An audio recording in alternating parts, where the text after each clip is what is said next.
Falkirk refuse to get caught in the spider's webs as they move 6 points clear at the top of the Scottish Championship. Welcome back, guys, to Fog Football, and of course, this football returns. You know what that means? It was always going to get reviewed this game. Queen's Park 0, Falkirk 1. They sit 6 points clear, of course. You know, all the teams behind them have all got 14, apart from Queen's Park to play. So, Livingston, obviously, tomorrow away at Airdrie. We've already did the SPFL preview show. They can't close it down to 3, but Falkirk, it's looking pretty tasty for them. It's looking pretty good for them, yeah, they're winning a lot of games of football. Livingston's problem seems to be drawing. Falkirk, well, they're winning. You know, 11 games, 2 draws, 2 defeats. Not exactly the worst going, but I'm just glad that the football's back, guys. But we may as well get in to the game of football that went down at Hampden Park today. And yeah, I mean, obviously sometimes lesser Hampden gets used.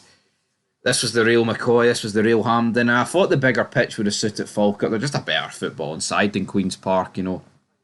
It doesn't feel that long ago that Queen's Park were going up the top of the league, trying to get into the Premiership, but it may as well be about 20 years ago. Same way Arbroath as well, and they're actually they're sitting in League One. But we had Ferry, he saves Nesbit's shot.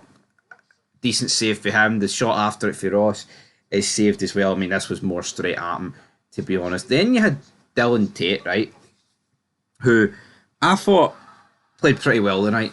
But see Michael Stewart on commentary. This guy was pretending that Dylan Tate was something that he's not. He was making like simple 2-yard passes, right? And then he was whipping out like 20-yard passes. And Michael Stewart's like, oh, look at that. Look at the quality that this guy oozes. Look at this guy. This is why this guy, you know, he'll get back to a big club. He'll get back into the Premiership, whether it's with Falkirk or, you know, he gets a move. It's like the guy's making passes that you would expect. And I get it, right? It's the Scottish Championship. It's not exactly the Champions League here. But I don't understand why he was putting... I thought Tate was good tonight, but I didn't really understand this. After this, though, I mean, Falkirk started pretty well. Turner then hits the post for Queen's Park. We then get the goal. Good work for Tate yet again. Whips the ball in. It's pretty comical defending at the back here for Queen's Park. They just get caught in 6s and 7s, and then Nesbit manages to poke it past the goalie. Big Ferry couldn't do anything about this, and it's a cheap goal to concede if you're a Queen's Park fan. The spider's web here, it burst. Sorry guys, I'm gonna reel in these spider web analogies because realistically what they're doing. But here, it was a decent goal, decent work for Tate, and that takes Falkirk in at half time. We then come back for the break. Falkirk, again, they're pushing, they're trying to get that second goal. John McGlynn did speak after the game saying about, yeah, you know, the only real negative is the fact they couldn't score more than one goal, because at 1-0, it's obviously a precarious scoreline. You can easily draw the game, or hell, get caught with 2 goals and lose all 3 points. But Miller at the back post, that falls to him, you know, he's left of the 6-yard box. There's no excuse not to get this on target, but he doesn't get it on target at the back post. He balloons it into the advertising board.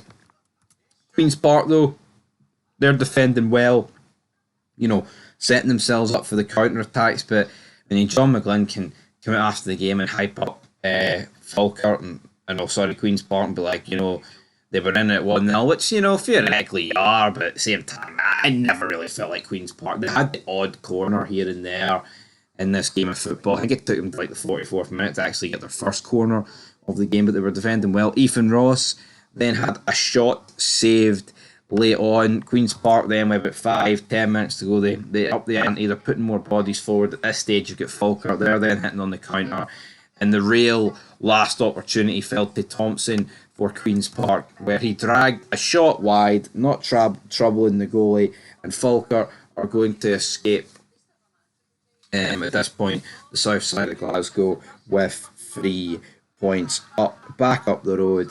All their work done on a Friday. And here, it makes me think, for the Premiership viewers, which will be 99.999% of this channel, would you like some Friday night games? Friday night games. in the Championship. No, in the Premiership, sorry. Would you welcome that? Now, obviously, we see it happen sometimes with cup games, but it tends to be like the lesser cup games. If you've got a cup game on a Friday, Saturday, Sunday, Monday, they'll put the two Didier ones on the Friday and the Monday. I think it's something that could definitely work, especially this weekend where you're off the back end international break and you've got the Friday. Obviously, when you factor in European football midweek, it's hard to do a game on a Friday. I respect that, but anyway, that's it for Fog Football, guys. Respect this. Falkirk, they were way worth their 3 points. They're the best team in the league. I really hope they go up, because I actually want to see the best teams up. And also, it's a new face. Falkirk haven't been in this league in well over 10 years. So, anyway, leave your thoughts down below. Falkirk 1, Queen's Park 0. Or should I say Queen's Park 0, Falkirk 1.